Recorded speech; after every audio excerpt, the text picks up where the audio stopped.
Welcome to How Did You Find Out? This episode is going to be my lovely best friend, Marlaina. We're going to talk about her journey and her life experiences. I wanted to create a platform where people can share their stories. I think that there's a lot of similarities out there in the world where we can, know that we're not alone. So this is why I wanted to create this platform, is to share that, at the end of the day, you're not alone and we all have a story. How did you find out? So bring it on. So much light in here. So much light. Thank you for being here. Yeah. Cheers. Cheers. Oh my Look goodness. At my big fruity cup. Welcome to How Did You Find Out? This is gonna be great. First things first, we've known each other for how long now? Oh my gosh. Like 20 something years. Almost more than we've been alive, probably now. Yeah, probably. We're gonna stay at 25 forever. So. Yeah, totally. So we met in math class, 7th grade. Mm-hmm. We cheered Pop Warner, so big part of my life, your family. Yellow Jan Sport backpacks. Yes, yeah, we were the powder puff girls. ASB, high school life, and I think that's where things really changed. Was life. At 18, you decided to tell me you're moving to Hawaii. Yeah. What was that like? What made you? Oh, my parents grew up taking us to Hawaii every summer, and I loved it. But it was that, far off place. It was unattainable, and it was a great place to see, but my parents took us. Right. And so when I went on one vacation, I'm like, I could live here. Right. I could do this. Yeah. And I was actually on that vacation just like Googling apartments, jobs. Back then, MySpace was the thing. Yeah. So I was right on the edge of that space. Yeah. She was like right there. And I very dangerously met somebody on MySpace and agreed that he'd pick me up from the airport. What? I'm alive. Oh my gosh. How crazy That's is that? crazy. I did that. Now I look back at it and I'm like, wow, that was not smart. Right. But I met some really amazing friends that way. And yeah, I just came home, gave my 2 weeks notice, packed my stuff. You shipped your Scion TC? I did. Because I had so one too. nice. I remember that. I'm like, so what are you going to do with your car? You're like, I'm shipping it. I'm like, what? I didn't even know that was a thing. I didn't even know where I was going. I heard of Kona Coffee and I bought a one-way ticket to Kona. Here I am. Still here. Still Oh here. my gosh. Yes, I'm alive. Yeah. Let's not, promote meeting people on social media platforms. Yeah. And jumping off. I had a roommate that I met through Craigslist. She was awesome. Like, I had no idea. Don't ask me where she's at now, but Right. Yeah. she was great. She paid her rent on time. It was, that's it's a different time for sure. I'm like, yeah, you need to rent a room. Of course you can live here. Of course you can live in why my house. not? Yeah. It's crazy. Yeah. So fast forward, you're in Hawaii. I'm in Hawaii. So how's that going along? It was very different, Yeah. I think visiting, obviously, and living in one place are two completely different things. Right. And also, I had never figured out all of my own stuff as far as like finding a place to rent and signing a contract that said I'm going to pay rent every month. I didn't know what that was. Yeah. And it was great. I think it definitely made me grow up quick. Right. And forced me to kind of put myself into spaces that I wasn't used to, but that eventually have helped me get here. Right. Beautiful. Go to the beach. Right. Sleep on the beach. Eat at the beach. Everything at the beach. Mm-hmm. So, it was wonderful. But after a while, you start to realize, it's hard to come home. Yeah. Birthdays, anniversaries, holidays. It's hard. Right. There's no, it's not like driving a couple hours to see your family and friends. Yeah. So, yeah, I spent a chunk of time there. I think 4 years total, almost 4 years. Right. And it was, it's Hawaii, right? It's kind of like San Diego. People take advantage of the fact that we live in this beautiful city. We have amazing weather. We have all these hikes and trails and places. It was the same thing. It was so pretty there, and people just want to go there. But on an island. But on an island. Did you ever feel trapped? Honestly, sometimes. Yeah. But if you took a quick island hopper over to Oahu, it was like being in LA and you're like, nope, Yeah. everything's fine. Oh, I love this yeah. little island. I love how quiet it is. I love the beaches. So you still get to like see a little bit of change without going too far. But I think like now I'm ready to go again. I'm like, hey, it's time to move back to Hawaii. No, absolutely not. Not allowed? No. It took us a long time to live in the same state. Oh my goodness. A long time. Hey, we have definitely moved in and out. Like as soon as I moved home, she moved away. Yeah, which really sucked. Yeah. That was terrible. It really sucked. But then when we were 18, you tell me like you're leaving. So I was like, okay, great. And I think that's what started like the you leave and I stay and like vice versa. Yeah. So if any of your daughters right now said, hey, as soon as I turn 18, you're going nowhere. You ain't going nowhere. You're staying right there. Yeah. No. Okay, I'll follow you. Yeah. But given that they're your daughters and they have your tude, what would you say? I have a tude. No, you have a lot, actually. And that's why I love you. Well, thank you. What would you say? I feel like which one of the two do you think would actually do it? I feel like it might be Riri. I feel like it would definitely be Riri. Yeah. It would definitely be Riri. So I've actually had a mini talk with Lana about this because I mean, she's in 9th grade. Yeah. She's very mature. She's ahead of the game. Definitely from where I was or where we were at 14. I feel like she's got the one up on us already. But she's talked about it, actually. She was like, I said, you can't live with me forever. Okay. I love you to death, but I need you to gotta get out into the world. You gotta be normal, whatever that, And she's like, look, Mom, I'm going to move out. Look, Mom. But I'm going to live in the same city. Oh, She's like, I'm not leaving you. Yeah. I'm going to be within driving distance. And I'm like, well, you say that now. She's like, oh, no. And I can't, You can't argue that. Yeah, I can't. I'm not mad at that. Yeah. But that's why if she were to say that, I'd be like, okay, I'm coming. Yeah, we're all going. Because hey, I'll live in Hawaii. Yeah, for sure. Riri would definitely be the one. Yeah, 1,000%. She's like, see ya. She's wild. She is wild. It's like it's like me, but times 100. Yeah. No, I mean, I don't have that much of a filter, but. I just feel maybe because she's so young and now that we're older, we notice we have some fear. And I feel like Riri, she's fearless. She is. Like most kids, but there's something about her, which I want to touch base on. She just doesn't care. She doesn't. She doesn't care. She's just going to be honest with you. Yeah. And Lana is more she's a sweetheart. She's always been more tender. Yes. And Riri is tender when she wants to, but most of the time she doesn't want to.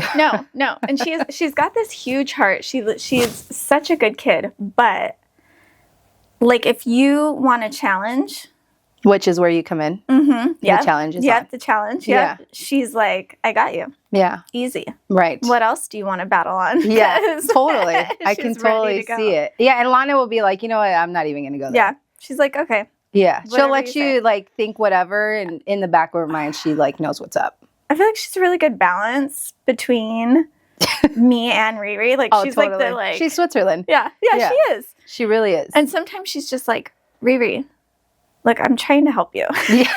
She's trying to reason with her. I'm trying to save you right now. Yeah. Watch your back. Yeah. I'm trying to be your big sister and protect you. Yeah. So, oh my gosh. They're day and night, but it works well. Yeah. So tell me a little bit how, so you are a cervical cancer survivor. I am, yeah. So how did you find out about that? Funny because we talk about Hawaii, but that is the first time that I had cervical cancer. Mm-hmm. Found out because I didn't have myself established when I moved there. So I went to Planned Parenthood for, my checkups, for all the things. And one of my paps came back and it was abnormal. And thankfully, this relentless Planned Parenthood doctor continued to call me. Even when I would block the number, she would call me from a different phone number. Wow. And she's like, I know you're young. I know you're not afraid, but you really have to get this checked up. Right. And so I can't even tell you how many times she called, left messages, Right. emails. But I found out because I finally picked up a random number one day, and I was like, and she's like, do not hang up. Oh, wow. And so went in, I got a colposcopy done. They take a little sample. Oh, I know. It's painful. It's not fun. No, It's they not don't even fun. numb you or anything. No. They tell you to take See, some Advil or something. Imagine, men can't handle any No. of this. It's like the worst. Imagine. I've experienced that once, and it was the worst pain of my life. It was Yeah. horrible. And, men would just die on the table while we'd Oh, be totally. like, Bleeding. we'll be okay. It's Yeah. fine. Go home and take 2 Advil. We have pain hardwired into our body. Totally. Literally. Yeah. It's just like we were made for that stuff. Yeah. And I mean, we shouldn't be, but like, hey, Yeah. just means we're strong. So I went back in, and it was really early on. So I got very lucky. I did a month and a half of like aggressive radiation. The only part about that was I had to keep distance myself from my friends that, Celia Yeah. and Joyce, because I guess the radiation, when you go in certain dosages, like you can be dangerous to those Oh, wow. around you. I don't understand all of the things behind it. I just remember I almost felt like quarantine. Okay. Like I was in my room a lot. Yeah. So went through that, and then they do a thing called conionization. So it's like a laser that's like in a cone shape, and it removes like the top layer, which is where they found the cancer cells. So super fun. But did all that. They said it went well. I was so lucky that I did have this, not only that doctor, but I had a really aggressive, I can't remember the name of the institute. It was a group founded in Hawaii on the Big Island. And basically they referred me there for the actual treatment. And when I went, that female doctor was very young. And she's like, you're way too young. Because the initial plan is you get a hysterectomy Wow. back then. That's There crazy. wasn't as much research. There wasn't as much knowledge about what options you have, Right. what you can do. Yeah. And she was like, no, you're 21. Yeah. We're not taking all of your reproductive organs right now. That's insane. And I remember when you called me. Yeah. Back then I had a little flip razor phone. So I remember staring at it after you called me, and you called to tell me that you had cervical cancer. And it was very hard for me to process because, one, you're not home. Yeah. You know? Two, it's just like you just hear the C word and you just freak out and panic. Oh, yeah. So that was very scary, on our end, and I can imagine how your parents felt. But I think at that time I kind of blacked things out because I didn't. Going back to this story now, I didn't realize you did your treatment over there. Yeah. I think from there to the next part I want to get into, I remember I don't remember. Yeah. Yeah. Is that crazy? Yeah. No, but I think we do. We black things out, and then we're like, what? Right. Because Joyce and Celia have told me stories about that time period. Because I had to, it came back, basically. Yeah. When I was 23 and I was in Arizona. I think that's 23. That's what you remember? why. Yes, I think that's why I blacked that out because of the second time, and you were already here. Yeah. So I think that's where I was a lot closer. Right. Yeah, it was. They tell me stories though of just me being sick, and the radiation was intense. I can't even remember all of it because I think I blacked a lot of that out. Yeah. But I do remember them saying they tried to cheer me up with the things I like hot Cheetos. Yeah, of course. And they had my parents ship Oh my Chile gosh. there so I could put Chile on my hot Cheetos. Right. And they were like, Oh we my have God. some. And I was so sick. I was like, no, I can't eat that, you know. And they Yeah. were just, trying to do everything they could. But Bless their hearts. yeah, imagine. No, that's insane.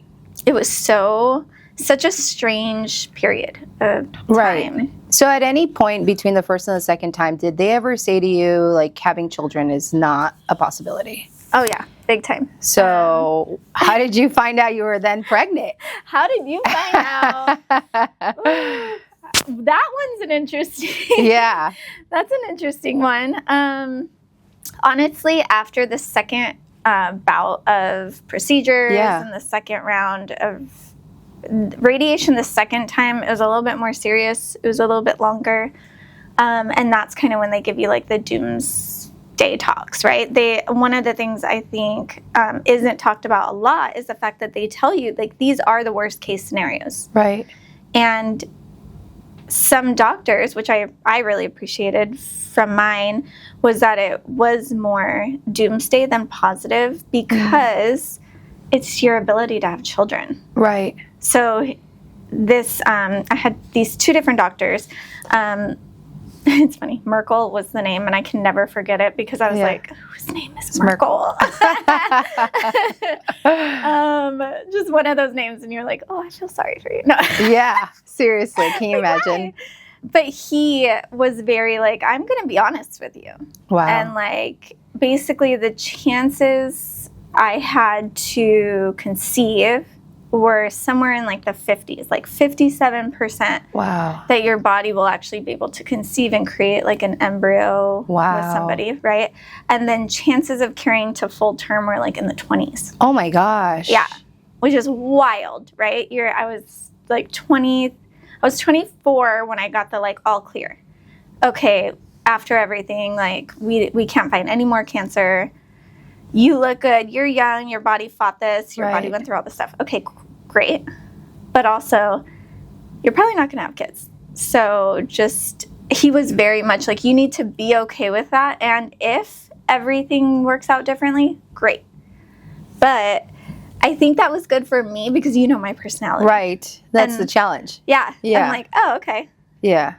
And what a difference between your first experience and your second experience. One, having like a female doctor that was like literally calling you from all these numbers. Yes. And being like, hey, you need to take care of this. Yes. Like, you're so young, and you have another doctor that's like, yeah, this may not happen. And if it does happen, it might not fully happen. Exactly. Wow. Yeah. Like day and night. But I needed that, right? Yeah. I think it's kind of the same as like, I don't know, sports or teachers or whatever, when some people respond better to one form of communication. And like that was her challenge. And that first doctor, she had to chase me down to get me to respond. Right. He was kind of like, I'm not going to chase you down, but I'm going to tell you that this is going to be rough. Damn. And I don't think though that coming from, our generations are a little different, right? I had 4 siblings. Right. And I had a cousin that lived with us at one time, and then like my oldest brother's girlfriend. So I had like 7 kids in the house. Right. I don't know that I wanted kids back then. Right. You know what I mean? Yeah. I was like, okay. Right. Well, you had I'm your alive. little brother and your little sister that you had to help out with. Yeah. So I'm like, no, I mean, it's not like it was the end of the world for me. Right. Back then. Right. Now, oh my God, I can't imagine my life any differently. Yeah. But do you want this story? I do want this story, but I do want to emphasize something. I want to admire like your strength and your courage and all of that. I've always said that to you. Like, you're one of the strong bitches out there I've ever met in my life. But I just think of I think a lot about childhood. Childhood has a lot to do with who we are now, especially as women. And I think all of those times, I mean, let me say something. Marlaina was the kid that would get in trouble, and I was paranoid of her dad, okay? Like, if she was in trouble, I mean, I was like one of the kids, I was in trouble. So I will never forget, we're teenagers, we're getting ready to go to a school dance, and she cuffed her pants, like literally 2 slits. And I'm like, oh my God, Marlaina, your dad is going to get you, like, you're in trouble. Like, you're going to be grounded. And then I can't go to the dance, which that's not going to happen. This is not going to work. But she did. Like, I think those moments where you're like, I'm going to do this. And your dad being so strong. I mean, his punishments were like holding 2 books out. Okay. And like push-ups and like all that type of discipline. But I think that all of that has been mentally preparing you for becoming a woman in your adult life. You know, I think that, and him, you knowing that your parents, no matter what happens, always have your back. That's that's such a blessing. Yeah. Oh, it really is. Emily knows I cry all the time. I know. But okay, let's get to the fun part. Fast forward. Okay, so they tell you all these things. They tell me all these things. And I go out and rage. Party animal. Yeah. Number one. I think everybody in the little town of Flagstaff where I followed my younger brother. Yes. And I went to help him out. He was going through a hard time. He had a full ride to the school. So I had to, see, there we go again, watching my younger siblings. Yeah. Yeah. And I went and I was there to make sure that he, you know, did all the right things. Mm-hmm. I think everybody in Flagstaff probably knew my name because I just went out all the time to every place. I became best friends with all the bartenders. Oh my gosh. Yeah. It was, don't ask me about what I remember from that time. Because it's probably nothing. But yeah, I mean, I was 24. That was huge. I had beat cancer twice. I was alive and I felt great. Like I actually like kind of just, I don't know if it's like new energy just from, I made it through that. Everything's okay. But I went out all the time. I drink a lot. Mm-hmm. Shocker. Imagine that. I know. Who, me? Yeah. Not the tequila drinker. Oh my gosh. There is a thing there too called tequila sunrise. Yeah. You wake up 6 a.m. You start drinking. It's great. Oh, wow. I don't know if I've made it through a whole day doing that, but you know, back then I had a little bit with more tolerance. Yeah, a little bit. Yeah. But yeah, I drink a lot. Uh-huh. And had a great group of friends. Uh-huh. And I think there was one morning and woke up and I was like, oh geez, I did that. And one of those moments where you're like, damn it. And then I said, hey, look, we've been friends for a while. We're never talking about this ever again. Right. Shut your mouth. Yeah. You know? Don't even look at me. Don't even look at me. Yeah. Don't make eye contact. Yeah. You don't know me. Yeah. Even if we hang out. You don't know me. Like, it's so bad. Anyways, yeah. And then a month later, you know, I'm like, okay. A month later, we are now talking about this. We are now talking about this. And it was weird because, you know, I obviously when you go through a lot of that, your cycle's off too. Right. Like all your numbers are off. So I was like, well, that's got to be what it is because I just went through like all of this and my body's not regulated yet. It's not back to normal. Right. I don't know. And then I started getting super sick and I'm like, denial. Nah, it's gotta be that too. You know, like everything, you just blame it on this one event or this one thing that's happening. Sure. Like everything is. It was the hot Cheetos with Chile. It was not. That. It wasn't. It wasn't the rage. No, it couldn't be. And then I'm sitting also again in another Planned Parenthood because I left. Because you're a member. Because I'm a member. Yeah. I'm like on the VIP list. Yes. And I'm sitting there, and they had said, "Oh, like, is there a chance you're pregnant?" No. Didn't think about that night because remember, we're not talking about it. Right. It never happened. It never happened. And then they left me in that room for a while. Damn. That's the worst. I'm like, oh, shit. Now I'm overthinking everything, right? What could it be? Right. Like, do I have something else? Yeah. Are we doing another round of chemo here? Yeah, like, what's going on? And I distinctly remember calling my mom. Mom, so I'm in Planned Parenthood. This is what's happening. I'm pretty sure they're going to come back and tell me I'm pregnant. What the fuck? What do I do? Like, do I leave now? Do I just run out? And my mom's like, what? That's not going to escape the pregnancy. Like, it's not going to stop this. Yeah. And I'm just like, no, I can't. I'm freaking out. And she's like, hold on. Gives the phone to my dad. Dad, of course. Of course. My dad's like the only person that can actually like. Literally. Get through to me. Yes. The good, the bad. Yes. All of it. And he gets on the phone and he's like, yeah, I can tell from here you're pregnant. No. He said that he hadn't heard from me like in a week because I usually on a regular basis talk to my mom a lot. Yeah.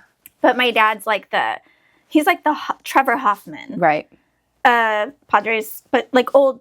Okay, I dated myself. It's okay. I put it out there. It's fine. I'm old as shit. Should we ring the bell now? Ding. Yes. Exactly. He's like the closer. There you go. But he is the Trevor Hoffman. So he like knows what to say to get me to kind of like reset. Right. And so he's like, yeah, I hadn't heard from you. And I knew that you were like, you had a lot on your plate. I was trying to go to school and I was working and taking care of your brother, drinking 24/7, yeah. you know, Tequila basics. sunrise. Yeah. Tequila sunrise every day. And he's like, yeah, I think I just have a feeling. Right. And he's like, you need to take a deep breath and open the door and just say, hey, like I was there for a while. Yeah. It wasn't like they just left me. And I'm like, I'm sitting there and I'm like, what is going on? Right. And get the results, give us a call after. And I'm just like, well, fuck. No, I don't want to do that. Like, yeah. I just want to leave. Right. I don't want to be, And yeah, when I stuck my head out, they came down the hall and she just had this look like, I don't know whether I should smile. Right. Or whether I should cry for you. Right. Type of deal. Oh, man. Yeah. Because, I mean, you don't know. Yeah. Right? Like, what that looks like. So, that's how I found out. It's a different point in my life. But thank God. Yeah. Because look at Lana. I She's know. like... She's amazing. She's everything. Yeah. She's my mini-me. Right. She's literally... Well, and it's one thing that I'll never forget when you were raising her, like working, doing all the things, single mom, like just killing it like you always do. Like I remember that one time I came over and you're like, you're misbehaving. You need to go on timeout. And she literally put herself on timeout. I mean, she was a toddler. Yeah. And she knew at that moment, like she's like, it was like 2 minutes. And I'm like, you're just going to let her go in there? She's like, yeah, she's just going to go in there and like yell it and cry it all out. I was like, wow, you know, because I'm used to like boys. Most of my sisters have boys that I helped raise. So yeah, so she comes out of the room and the first thing she said, Mom, I'm ready to come out. I'm done being on timeout. I was like, what? I couldn't even believe it. Yeah. She's a whole nother, and I mean, she still is a whole nother level. Like just her ability to like regulate her emotions sometimes. You're like, and wow. she's like a 13 foot. I mean, now she's 14, but like, I didn't have that for sure. Right. I mean, it's good. It's good because sometimes I can't regulate mine, and I'm Trevor Hoffman. We'll just say Trevor. Yeah, Trevor Hoffman, old, the closer. That's wild. So then you're back in San Diego. I came back. Yeah. That was the plan because I was, he wasn't a horrible person. We just were not in the same wavelength. Right. I knew there was no other choice that was going to happen at that time. Right. Like I had this ability to create a human. Right. By myself. Yeah. And you had all the support in the world. All the support. And yeah, I just kind of made that plan. I came home. I only had like 5 weeks before off. You had her. Yeah, like I had her and I had 5 weeks before I started a job in San Diego. So I had to like pop her out, pack my stuff, move to San Diego, and start a new job in 5 weeks, which is wild because now I'm like, can you imagine? No, I can do that now. I'm tired talking about it. Right. Like, yeah, you got we hire right movers now. We don't. Yeah, mover. Yeah. I need an assistant for all of that. Everything. Because no way. Damn. So you get here, you're raising Lana with all the support. Yeah, I mean, the thing that still kind of like surprises me is that when I came back, I was lucky enough to kind of have an opportunity to start a job quickly. But what I ended up doing was finishing my degree, testing for my investment licenses. Yep. I got all of those done while living in my own spot, raising Lana by myself. And going to work. So that's crazy. My bachelor's degree, my investment licenses, being a single mom. That's insane. And literally a single mom because besides childcare during the day while I was at work. Right. I mean, I was with her. You still had her in the evening, 100% and weekends, of the time. and all the things. Which is, there's nothing like it. Like, I would never, ever trade it. It would be the same.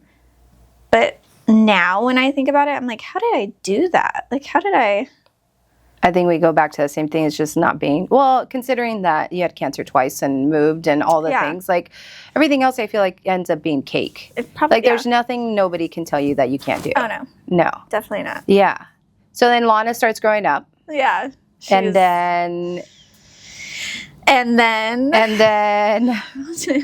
did you find out that you didn't want to be a single mom forever? Yeah, seriously. Take us into that. That's funny. You know what? Honestly, I would go on a date here and there, and there were nice men. Actually, there was this one guy. I feel so sad. Oh. Because now I think about it, and I'm like, no, I wouldn't want anything to be different. Right. But I remember dating him for a while, and then one day he's like, we agreed he was going to meet Lana. Oh, wow. And we were going to a park. Yeah. And he said, what does she like? And I was like, because like snacks, we're going to go to the park. Yeah. She loves fruit. Yeah. Her blueberries. Yeah, blueberries are obsessed. Yeah. He cut up like 12 different kinds of fruit. Oh my gosh. And bought a Tupperware set to put all the different cuts of fruit in. I'm like, That's who so does sweet. that? It Oh was my so God. cute. I literally told him, you're too nice for me. Oh, wow. I was like, I just need you to know that is the sweetest thing. Right. But I'll chew you up and I'll spit you out. And I, in good conscience, need to tell you that now before we get further. Because I just knew how I was. Like, there were just certain things. But yeah, I would date, and then sometimes I'd go on a date. I'd be like, I wasted a night away from her for this. Like I could have been at home watching, I don't know, Octonauts. Right. Any cartoon. Well, and the thing is, too, is something that I've told you in the past that I think after, like, life has happened, that it's very, I think, hard to find a partner on a normal day. Yeah. But we go back to your dad. Because that guy, he will fix your dress, cut your hair, do the dishes, make dinner, and still go to work. Like, so... And change your oil or the tire or whatever it is. Build a pergola outside. Yeah, exactly. Just to do it like put up a metal door. I mean, so when you have that presence of a man in your life, and then there's not a lot of traditional men like that anymore. No. So it's hard to yes, would your dad cut up the fruit for Lana? Yeah, but he'd be like, we only have this. You don't have 12 choices. Yeah, exactly. You're getting blueberries. Yeah, and that's all we got, girl. Fruit. Just blueberries. Fruit. This was it. But I would imagine that's hard. It definitely is hard too, because in him being that person, right, he's passed a lot of that to me. Yeah. So I'm like, well, I don't need somebody to take the trash out or to do this or that. You know what I mean? Like, change my tires, I'll do it. Right. The oil, you got it. The oil, the brakes, I can do all those things. Right. So I'm not in a space where I feel like, okay, maybe I don't like cooking. We're not even going there. Right. Okay? You're not a cooker. I'm not a cooker. But hey, nobody can be perfect. And I think that's where the balance needs to come in. I mean, I changed my air filter in my car, and I think I'm going to put Pep Boys out of business. But you're at a whole other level. Like, you're changing brakes, you're rotating tires, like you're doing all the things. So I would imagine that's challenging. Yeah, it definitely was. And my movement into not being a single mom really came from we found a friendship, and he was relentless. Like, I would do my 3-day walks, my breast cancer walks, and every single year he would donate, and every single year he would share it and tell people about it. And I was just still like, okay, well, you're still a man, so no. The answer is no. Yeah. But I mean, I want to say he had been talking to me since Lana was maybe 1.5 years. Yeah, really young. 2 years old, yeah. And we eventually dated very not long. Yeah. We didn't date very long. Yeah. And I will say, for that time, just in general, a great human being. Yeah. I think that was an awesome time together, Yeah. you know, Yeah. with all of us. Lots of like it's Vegas and this and like going to Alaska and all the things. And yeah, he just tells me one day, like, I'm going to marry your best friend. And I'm like soon. And he's like, yeah, like I'm leaving home and I'm going to come back and we're going to get married. And I'm like, oh, like okay. that. Like, really? But I think that's knowing you and like who you are, like that's the man that suited that at the time, because it was just us as when we like somebody that's going to be like, this is what's happening and just take the reins. And that was him. It was. Yeah. It was. I mean, I think one of our first one of the first things that he did that stood apart, remember, he sent flowers to my house. And I had come home from work one day, and obviously you and my parents knew of him and XYZ, but there were flowers. And I was like, oh my God, that's so cute. Yeah. But the flowers said, these flowers are for Lana. Yeah. Oh my God. They weren't even for me. So I'm like, oh my God, how cute. Yes. Flowers. That's right. I do remember that gesture. That was such a beautiful gesture. It was so cute. And then it literally said on that card, though, these flowers are for Lana. Yes. You have an hour to pack and be at the airport. Yes. And it was just like, who does that? Right. You know, like, that's something I would just do for myself, to be honest. Right.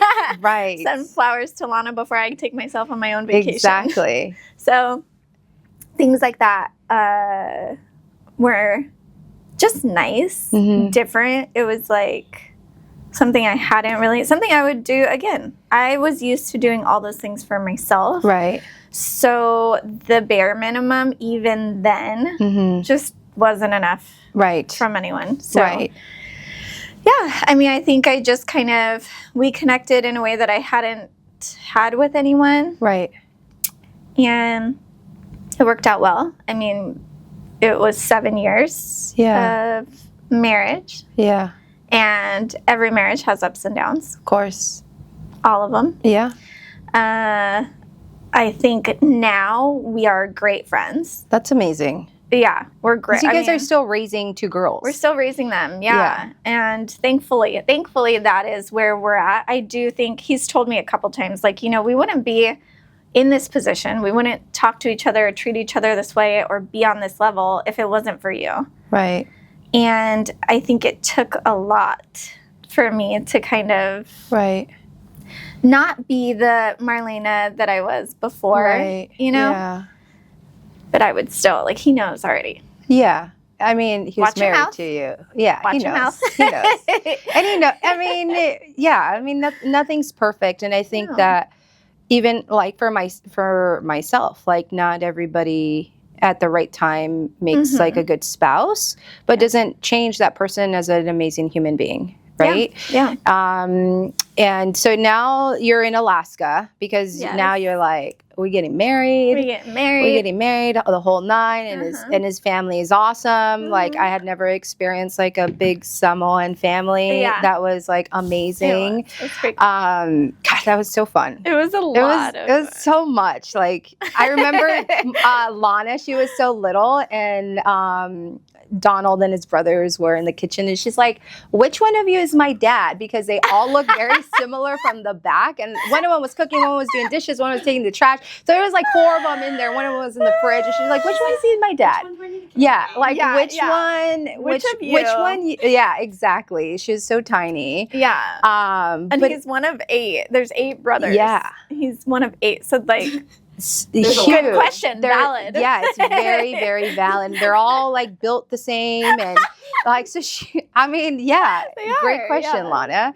But I think like it was such a awesome time. Yeah. And I think that it was great. Yeah. It was fun, and then you hit me with, I'm leaving again. Yeah. I'm moving to Alaska. Yep. And here we go again. Yeah, all over again. And I mean, don't ask me, Hawaii to Alaska. Yeah. I'm from California. Right. Okay? Like, it's It's like perfect. But I will say, because of that, I got to experience Alaska. It's true. Yeah, probably. I think it was like within the first month, like she was there. I surprised her. Yeah. Mm-hmm. And Donald picked me up from the airport and then took me to her job. And then he told her, like, here, grab this. And she's like, what do I need this for? Because she's always got an attitude. And she walks out and she sees me. She's like, oh, my gosh. Yeah. And it was awesome. I had a great time in Alaska. I mean, that was really cool because I'm just not, Yeah. You just roll with it. I do. You really do. And most of the time, like, I'm not surprised because I kind of like know all the things. Yeah. I'm not a detective, but I am. Right. So, like, don't try to test you for sure. Pull one over at me. Yeah. Well, I did. She did. Yeah. And I She's did. like, and we were both crying. Oh my God. It was and then I've never been to Alaska in my life. So all I know is I had to dress warm. So I had like she had like, the socks. She had like the parka. Like I didn't know that like I think they were like fur boots too. I think there was fur at the top or something. For sure Boots there had to be fur. boots with the fur, absolutely. And I mean this was like the 2000s, so I definitely had a scarf. Oh, you had to. Yeah. I had to. You had to. And all the things. And that was a fun trip. And then I got to experience again because then baby Riri came. Yes, she did. And she's just like a whirlwind. She really from the is. beginning. Yeah. I mean. Yeah. And I remember coming out and she was just like crying and crying and crying. We couldn't figure out what was going on. Always. So she that girl is like fearless. And I think she's just born to be like not a challenge, but like to challenge others and to prove that she could be challenged at the same time. And still be her. So how did you find out what was going on with baby Riri when she was crying and all that? Yeah, we got really lucky. I mean, at least in the sense of where we were at by that point. Donald had been restationed up in the Bay Area. But she had been going through some like bouts of it right before we moved. Right. Right before we left Alaska. And I was like, this is so weird because I couldn't figure it out. And you do the research and you take them to doctors and doctors are like, oh, they're fine. They're just fussy. They're colic. Yes. They're colicky. Okay. You watch a colicky baby for 24 hours. Right. Mm-hmm. Yeah. It's easy to kind of like put off. But luckily we were restationed. We were in the Bay. There was this literal week where it happened. She started sleeping a lot. And this little baby who was almost fully potty trained, we were trying, could not be without a diaper or pull-up ever.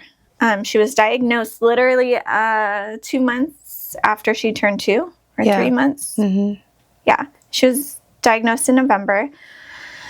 But basically, sleeping, wouldn't wake up, was really thirsty, and then would pee like insane amounts. And I was like, what? Yeah. I have no idea what's happening. Right. Took her to 2 hospitals, major hospitals, like Oakland Children's. Yeah.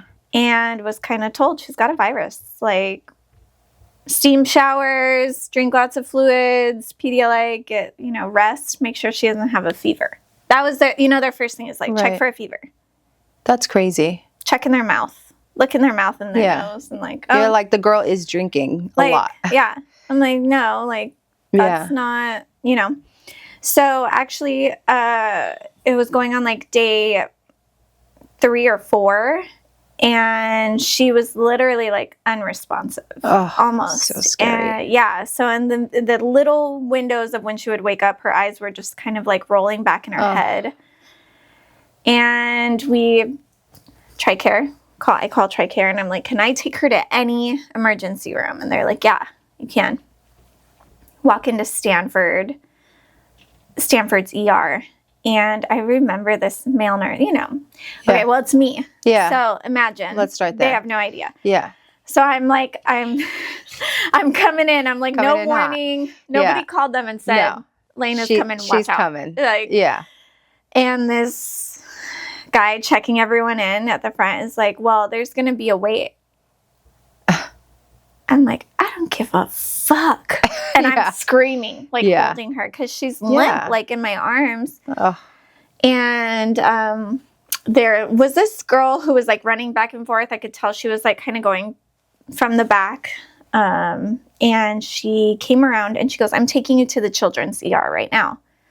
And I was like, okay, at least somebody is like paying attention. Yeah. When we get there, they don't even put us in the waiting room. They put us in a room like right away. And because obviously, I mean, I cut that short with saying that one sentence, but I was making it very known that I was not going anywhere and that somebody needed to do something because like I literally, she was there and I'm screaming my head off. And she's not even like responding. She's just hanging. And this beautiful, of course, female doctor walks in and she's like, look, a lot of parents, like, they stress and they think that something's really wrong, but a lot of children do have viruses and do have a cold or do have something like that. And she's like, your daughter doesn't look good. Yeah. We're going to check everything. Wow. Take a deep breath. Yeah. Because I was just like... ready. I was ready. Yeah. You didn't feel like seen or heard. Exactly. Yeah. And I'm looking at her going, she's not like, this is my baby. Right. And she's not waking up. Like, right. Hello? Right. And what do I see as a person who has no idea what's going on? Right. But you guys are literally an emergency room. Like, you guys are medical staff, all of you, in some shape or form. So I can only imagine what else they've seen come in there. But, like, look at my daughter. Right. So the first thing they did was a catheter, sugar in her pee. She's like, she will, like, kind of went like this. And she's like, your daughter's a diabetic. And I'm like, what does that even mean? Right. Like, for somebody who has no experience or no, I family just felt history or anything. Nothing. Yeah. I had no idea. I didn't even know what that meant. Right. I just knew diabetes had something to do with your blood sugar levels. Right. That's it. I mean. Right. You didn't know there was a type. You didn't know. I didn't know there was a type. I didn't know. Hereditary, kids could nothing. Get it. Yeah, nothing. Yeah. How did she get it? Like, right. So, of course, they also, like, ran her blood work. She was at, like, a 780 something. And, like, your regular blood sugar should be somewhere between, like, 90 and 120. Right. So, like, 780. She basically was in DKA. She was in a partial coma. Yeah. Is that called diabetic ketoacidosis? Yeah. So scary. So she was already in it, and that's why she wasn't waking up. So imagine if I had stayed one more day at home. Yeah, that would have been not good. Can't even imagine. Right. And the amount of, like, you're scared, but you're angry. Yeah.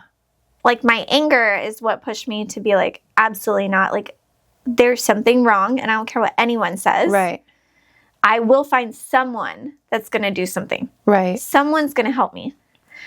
She was in the ICU, the children's ICU, for 5 days. Because she was already going into a coma, they had to, like, give her medicine basically to keep her in that state while the insulin drip went in and, like, pulled her back out. Right. So, like, I think 5 or 6 days there, and then she was admitted to the children's level after ICU for about another week, or another 10 days, something like that.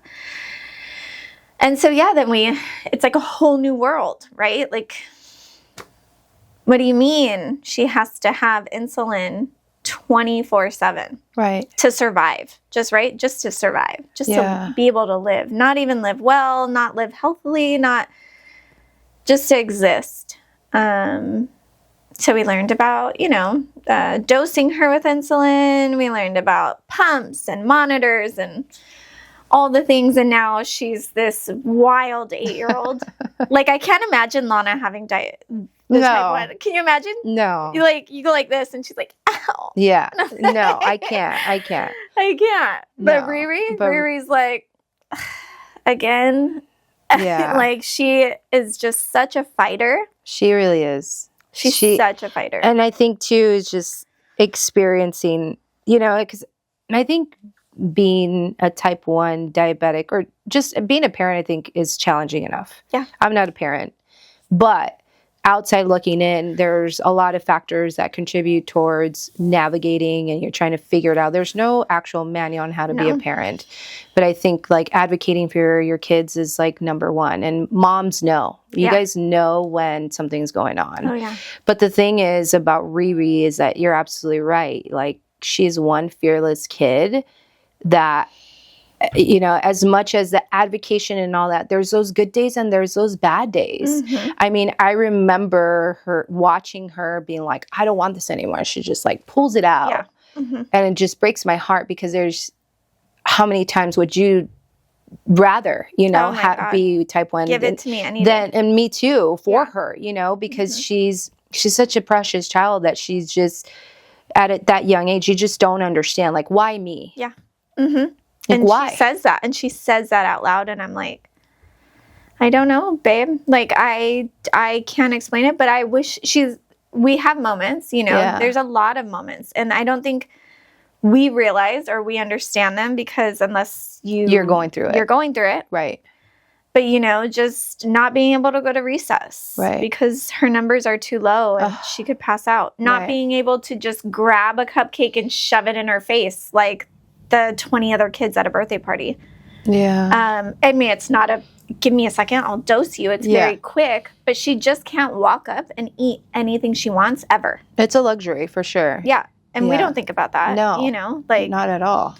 I'm over here like, should I eat this? Because maybe not. 'Cause how many miles is that going to cost us? What is that going to cost me? But she just can't eat without, you know.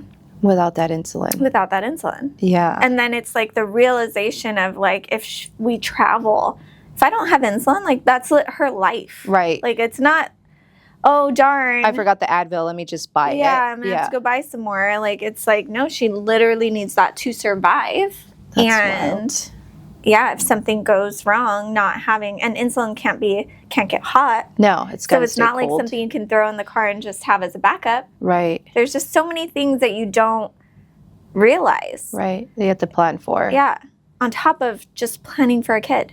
Right. And so, on top of just being a mom and like doing all the things. Yeah. It's wild. Oh my gosh. It is wild. And then I think because she's such a like tough little cookie, she's just had everything else. You know, I'm not allergic to anything. Lana's not. She's allergic to peanuts. Literally has been hospitalized for that. And I was like, what? Yeah, and it's like on everything. On everything. Jeez. She has celiacs. So gluten is and you love like, drinking like whole milk. Yeah. I can't. I'm like, I'd die. I love it. That and like give me like bread and give me all the gluten and you're happy. Yeah. And here she is, you know. I mean, bless her heart. How do you think having all of these obstacles has impacted her as a person and how she chooses to show up in the world? Oh God, you're gonna make me cry. I have that effect on people. She really does. I see this. Now I know why. Yeah, now you can relate. I think it's really, that's why I absolutely love that she has that personality that she has. Because without that, you know, I'm a fighter because I've gone through my own battles, right? But she came into it so young. Right. Understanding that, like, she has no other choice, right? It's not like we can leave home or we can move somewhere new or we can stop hanging out with this person or stop dating this individual that's hurting us. Right. It's like, it's her. It's there. There's nothing she can do but, like, be who she is. Okay, so... Yeah. Just a little recap. You moved back. You now have 2 baby girls, and you got your master's degree. I did. I got my master's. You got your master's out in Alaska. Yep. And you started a nonprofit. I did. I started a nonprofit, actually, kind of stemming from political changes, right? And Roe v. Wade being overturned. Right. Obviously, for me. kind of being in that space where I had utilized certain Services. Yeah. I know how essential that is to be able to just have a choice and just be able to like choose what's right for your own body and life, right? Because it doesn't end with this one choice, yes or no. It ends with human beings that you have to care for and raise. And so I started Love the Choice, and I was really working hard at it for a while. Yeah. I think in the duration of having it, I didn't do everything I wanted to do. Just logistically not working full time, being a single mom again, all the things. I didn't have the ability to also manage a nonprofit and sports and school and just life. I didn't have the ability to do all of those unless I had really been in a space where like funding was a non-issue. Because then I could have had a lot of help. But in the span of me running it, I feel like I would have to go back and check. But I think we helped 18 women. That's amazing. Yeah. So in different ways, transportation services, places to recover and recoup, funds. Really, all of the funds were just mine. But it was my nonprofit, and that's where my heart was. So, but funds to be able to pay for these services that they didn't have the funds to utilize. I did a lot of just spaces where I had 2 therapists who volunteered hours every month and spoke to, I mean, on any level, It wasn't specific. Like, you have to talk about something that's, like, sex related or, like, you know, it could have been anything. Which, you know, thankfully they donated all these hours. So I think it was amazing. And honestly, if I had the ability, time and money wise, I would still be out there knocking it out. I think you will. I think it's just right now your priorities are the girls. And but that's your baby. That's your passion. It is. I love. Aside from being a surrogate. What? How did you find out that that's something you wanted to do? Oh my gosh. I feel like there's a lot of how did you? Periods. You know? That's the point. I really like it. I see the vision now. So my uncles had asked me when I was like 18, before I started on the whole like, I'm moving to Hawaii. They had asked me like, would you ever consider caring for us, you know? And of course I was just like, like, tell me how. What can I do? What do I need to do? What can I do? Sign me up. And I think, you know, I had to go through all those things that I went through. Totally. And time and space. But I love them to death.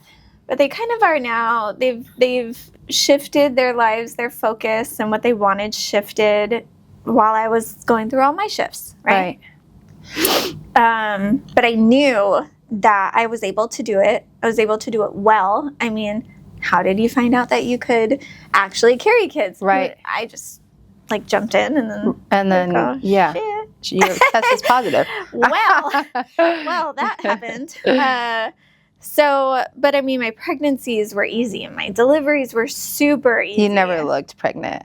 I can't stand you. Until this last one. Until this last one, you carried twins. Knocked me out. And so I was kind of at a point where I was really happy with the girls, and I'm like, I just don't, that is not in my cards. I was happy with 2. And so I actually went through an agency. I met a beautiful family where they were looking for help, not only because in their home country it's illegal to do surrogacy. It's just not allowed. But also because she had almost bled to death. Like birthing her like 14-year-old. She was the same age as Lana at the time, but now she's 14. Oh my gosh. So they had, I guess that would be a 9-year-old. I think Lana and her were 9. They were the same age. Wow. So it was like I could see, like, what if I hadn't have had the opportunity to have Riri? Right. Because you couldn't carry. I couldn't carry. Yeah. And so it was definitely different because that was like my first time and I didn't know what to expect. Yeah. But I now have had 4 surrogate babies. That's amazing. It's wild. I know. And you got to experience one of them being a boy. One of them being a boy. He was a boy, that first one. Yeah. It was rough. That was the only time I've had real morning sickness. I remember. It was rough. You're looking a little rough there. It was a little rough in the beginning. What was it? Ginger ale and crackers is what you lived off of for a while. It. Yeah. That first trimester. Yeah. And then the rest was fine. Yeah. I mean, I did I had I leaked a little water, but because you leak water, there's risk of infection. So I was in the hospital, but that was really just to maintain that I didn't get an infection. Yeah. I still carried to full term, and he was born healthy, but it was a boy, and my body was like, nope. We're only making girls. We like girls. We're feminists over here. Yes. So, but now, I think, I don't know, this last one was also a bit of a challenge. Yeah. We did one embryo transfer for a friend that we've known since we were younger. And it just lined up. It just so happened that we finally made plans. You know, you always tell one of those friends when you meet up and it finally makes it out of the chat. Yes, exactly. Totally. We made it out of the chat. Yeah. Things are getting pretty serious if it makes it out of the chat. We mean business at that point. And we actually made it to lunch, and then it ended up being like a 3-hour lunch. And in that time, I think I was telling her a story about one of the surrogacies or a match for a surrogacy, and she just started bawling. And then I felt horrible because I didn't know, you know, obviously we were updating each other on life, period. So there was something I missed or something I didn't know. And then she had explained like her fertility journey. And I mean, it was like 5 years of doing everything she could. And so I kind of threw it out there as in, well, I mean, I'm not matched with anyone. So let's match. Apparently I do really well. Yeah. But she was down to not a lot of embryos left. And we did one embryo and it naturally split, which is less than a 3% chance. That's insane. That happens. Yeah. Yeah. Of course it happens. With me. Yeah. You had to experience having boys, a girl, and now twins. Remember the challenges? Yeah. She's a twin. Oh, there you go. I am a twin. Yeah. Yeah.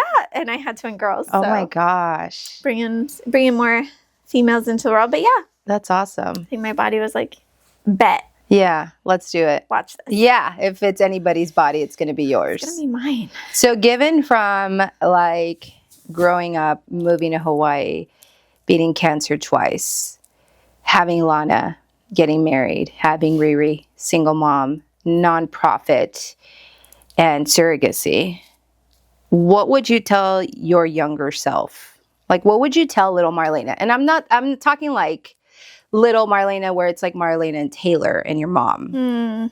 Because I would say were probably more challenging, right? Like big time. When Dad came around, there was structure. Yeah, there was structure. Yeah. Before that, before that, what would you tell her, knowing what you've lived now? If you can hug that little girl, what would you say to her? Oh, God. Why'd you have to say that? Keep fighting. Because you're here for a reason. Mm-hmm. You're supposed to be here. And, God, I'm like Kim Kardashian ugly really crier. I really am. So it's kind of rude. You're making me cry. Mind you, she just gave me a Kim Kardashian like ugly crying. Yes, because it looked like her. Thing. Oh my God, I'm such an ugly crier. I would tell her to keep fighting because like there's so much coming there's so much that I was supposed to be here for. Right. And even if like tomorrow's my last day or like a year from now is my last day, like I feel like I've tried really hard. Right. To be a good person. Right. And be here for the right reasons, you know? Yeah. And there's a reason why I made it out of that stuff that happened when I was... Mm-hmm. There's a reason I made it through each of those things, each of those spaces. Right. To just continue to be here. Right. And have the friends I have, be the mom that I am. Right.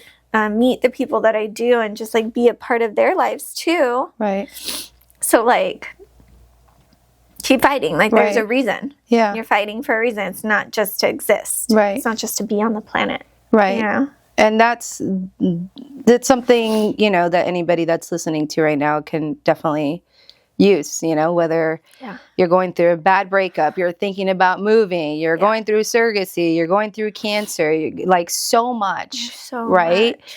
Just keep fighting. And there's so many people like now, you know, but like we've been through some things where I'm like, I just need to hear your voice sometimes. Right. But sometimes you needed to hear mine. Yeah. Or I needed to make a joke that's not funny in the wrong moment. Yeah. You know what I mean? In order for us to be like, okay, everything's okay. Right. Yeah. And like, I'm going to be okay. Right. And I can't imagine that some of my friends or some of my family, like my sister. Yeah. Some of the things that we've been through, like if I wasn't here. Right. I don't think like, oh, yeah, you need me here. But I think totally. Maybe in some of those moments, you needed me in that moment. And what if I didn't fight through? And what if I didn't continue to show up? Totally. Because I think that's the one thing, too, about being a strong person is that nobody... Like, not that nobody doesn't check on you, but I think we have like a persona and people have this image of us that we're so strong and we do all the things and we get up every day, but there's dark times. Oh, yeah. There's a lot of dark times. A lot. And I think that that's very also important to share is that, hey, like we're all struggling. We all got one battle that we are dealing or many. And that's why we gotta share the kindness. Literally. That's where the dark humor comes from. Of course. Because, I mean, there's got to be some. Because, you know, literally sometimes that's all you can do is laugh. Yeah. because if you don't, it gets hard to dig out of those. Or just be delusional. You know, the blind leading the blind. I think I'm delusional a lot here lately. For it. Yeah. I mean, it gets us through the day. It gets us through a lot. Yeah. You know? Yeah. Everything's fine. When you say that and you're like, no, everything's fine and the world's burning around you. It's fine. It's fine. Yeah. We're going to make it out. Well, thank you for coming and sharing. Thanks. I love you. I love you too. Thanks for tuning in to How Did You Find Out? Like and subscribe and share, and we'll catch you next time.